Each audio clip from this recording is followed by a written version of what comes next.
Hey YouTube, it's Zoe and I blinked. And somehow it's already almost 2018. Time is moving too fast and I am not ready, but I am ready for all of the new books coming out in 2018. You like that nice segue right there? There are so many amazing books coming out this upcoming year, so I put together a list of my top 18 most anticipated books.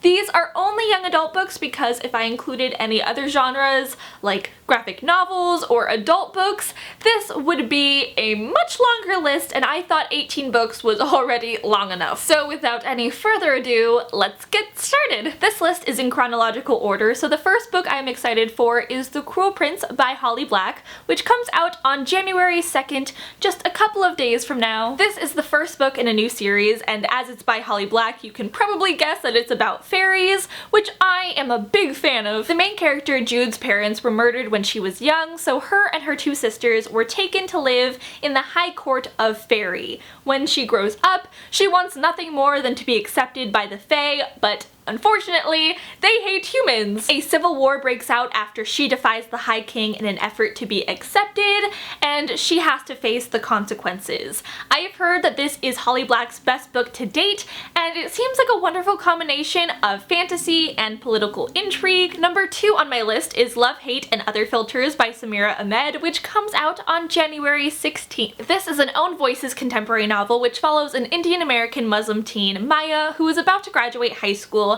and is torn between fulfilling her parents' expectations by going to a college close to home and following her own dreams by moving cross-country to New York City and attending a film school. Unfortunately, when she is debating this, a terrorist attack takes place and the number one suspect shares her last name.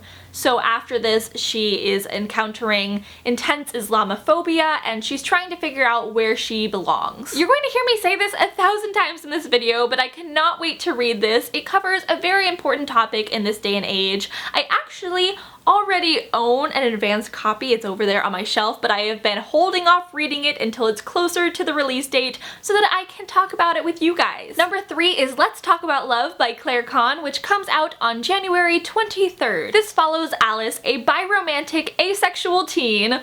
Let's just take a moment to appreciate the representation in this novel already.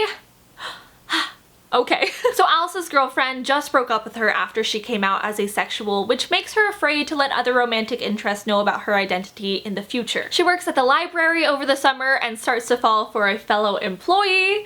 It sounds super cute. Oh my goodness. Number 4 is Reign of the Fallen by Sarah Glenn Marsh, which comes out on January 23rd as well. This is a fantasy novel which features a bisexual main character, Odessa, who is a master necromancer. It is her job when a royal dies, she has to go and retrieve their soul to bring them back to life. However, these dead must remain completely shrouded at all times or else they become these zombie-like monsters called shades. Conflict arises when the necromancers learn that someone is intentionally creating shades and training them to attack. I don't usually like zombies, but this sounds pretty interesting. Number 5 is A Land of Permanent Goodbyes by Atia Abawi, which again comes out on January 23rd. So many amazing books are coming out on that day.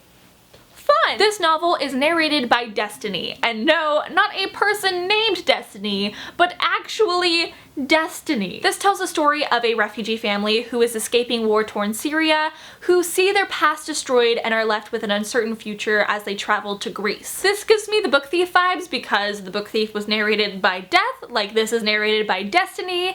Also, the author is a foreign correspondent and a refugee herself, so I think it will give really good insights into the life of a refugee. Number 6 on my list is The Bells by Danielle Clayton, which will be released on February 6th, and this is probably my number 1 most anticipated book of the year. Definitely top 5. I've heard nothing but amazing things about it from people who have already read it, and the summary sounds fantastic. This follows Camellia, who is a belle. Beauty is currency in this world where people are born gray, and it is only through the help of a belle, a person who can control beauty, that they are able to transform transform and become beautiful. Camellia is part of a group of belles invited to the royal palace and in the running to become the personal belle of the royal family, but soon she learns that the palace holds dark secrets and her powers are far greater and more dangerous than she ever knew. It sounds really intense and like it'll examine the unhealthy obsession we have with youth and beauty in our society, and I cannot wait to get my hands on a copy. Next is number 7, Children of Blood and Bone by Tommy Adeyemi, which comes out on March 6th. This is the first book in a new series, and it takes place in a world where magic used to flow freely until one fateful night.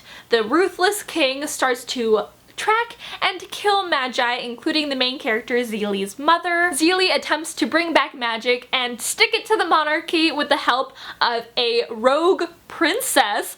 I am so ready! This is definitely in my top 5 most anticipated of the year, and it's already been optioned for a movie even before it's even been released, so you know it's gonna be good. Number 8 is The Astonishing Color of After by Emily Xlar Pan, which will be released on March 20th. This follows a biracial main character, Lee, who travels to Taiwan to meet her maternal grandparents for the first time after her mother commits suicide. Lee is convinced that her mother turned into a bird after she died, so on her quest to find her, she encounters ghosts, uncovers family secrets, and gets to know her grandparents. So it incorporates some magical elements, and it sounds completely heart-wrenching, which I am all here for. Next on the list, number 9, is Tyler Johnson Was Here by J. Coles, which comes out on March 20th as well. This follows Marvin Johnson, who goes with his twin Tyler to a party in order to keep an eye on him, but this party soon turns into a shooting and then a police raid. The next day, Tyler has gone missing, and Marvin searches for him,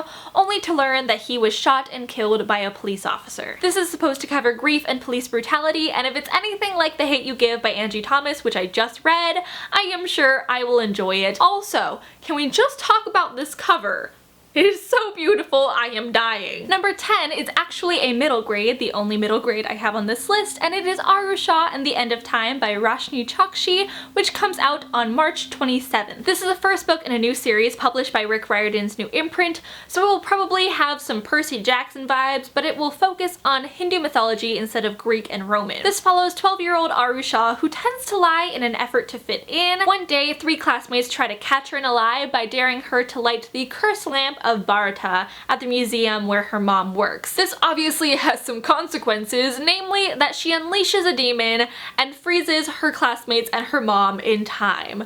And it is up to Aru to set everything right again. It sounds really fun, and I hope it'll teach me as much of Hindu mythology as Percy Jackson taught me of Greek and Roman. Number 11 is Dread Nation by Justina Ireland, which will be released on April 3rd. This takes place during an alternate American Reconstruction era where zombies have risen from Civil War battlefields and Black and Native American girls attend combat schools in order to learn how to slay them. Like I said earlier with Reign of the Fallen, I am not a zombie person, or at least I didn't think I was a zombie person, but both of these books sound so compelling. Number 12 is Leah on the Offbeat by Becky Albertalli, which will come out on April 24th. This is a companion novel to Simon vs. the Homo Sapiens Agenda, which I read earlier this year and really enjoyed, and it will focus on Simon's best friend, Leah, who is bisexual but only out to her mom. She is in her senior year of high school when her close-knit friend group starts to break apart and she is stuck in the middle. This sounds super relatable, and I will read anything that Becky Albertalli writes. Also, we will be getting more of Simon and his boyfriend. Huzzah! Next on the list, number 13, is On the Come Up by Angie Thomas, which will come out on May 1st. Unfortunately, we do not have a cover yet, but we do have a short summary. This is set in the same neighborhood as The Hate U Give, and it follows an aspiring teen rapper and what happens when they get everything they think they wanted. That summary doesn't reveal much, but I loved her last book, so I am most definitely picking this one up. Number 14 is Brightly Burning by Alexa Dunn, which will be released on May 1st as well. 4 words, Jane Eyre in space. Yes, please. Just like with zombies, I'm not usually the biggest sci-fi fan, mostly because space scares the crap out of me, but the fact that it is a Jane Eyre retelling hopefully will distract me from the fact that space is terrifying. Number 15 is Save the Date by Morgan Matson, which will come out on June 5th. This was originally supposed to come out this past summer, but they kept on moving the date, so this better come out on June 5th or I will revolt. I am so impatient to read it. This, like all of her other novels, is a summary contemporary romance, and it focuses on Charlie Grant, whose older sister is getting married that weekend. This is the first time in years that all of her siblings will be under one roof, and she is desperate to have one final perfect weekend before her childhood home is sold. Of course, everything is not perfect. Everything is turning into a disaster, so she's freaking out, and she just so happens to fall in love with a boy, or two. I think there's a love triangle in this, maybe? Also, her mom creates a very popular comic strip based on the family, which will be featured throughout the novel. This sounds so cool. Morgan Matson is one of my favorite contemporary authors. I have loved every single one of her novels, and I'm sure this will be no exception. Next, number 16 is From Twinkle with Love by Sandhya Menon, which will also be released on June 5th, and it's another summary contemporary romance book. The main character, Twinkle, is a shy, aspiring filmmaker, and she gets the opportunity to direct a film over the summer. She has a crush on her friend Sahil's twin brother, Neil, and she starts flirting online with this guy named N, and obviously she thinks it's Neil because Neil's name starts with an N, but it turns out to be Sahil. What? So I think it's another love triangle? It sounds really cute. This is also told through letters that Twinkle writes to her favorite female filmmakers. I am a sucker for a cute summary romance, and this sounds absolutely adorable. Number 17 is The Lady's Guide to Petticoats and Piracy by Mackenzie Lee, which will come out on October 2nd. And unfortunately, we do not have a cover yet, but I'm sure it will be fabulous. This is a companion to The Gentleman's Guide to Vice and Virtue, which I read a few months ago and loved, and it will focus on his sister Felicity, travel, pirates, and a science girl gang. Let me repeat that if you missed it. A science girl gang. Sign me up! And lastly, finally, number 18, Queen of Air and Darkness by Cassandra Clare, which will be released on December 4th. This is a third book in the Dark Artifices series, so I don't know what it's going to be about because I have yet to read Lord of Shadows. I know. I need to get on it, but I have a whole year until the next book comes out, so I can take my sweet time. So there you go. Those are my top 18 most anticipated books of 2018. I am 100% certain I forgot a ton of books, so leave down below your most anticipated books of the year, and I will add them to my list. Thank you so much for watching. We are going to have an amazing reading year, and I will talk to you all soon in my next video. Bye!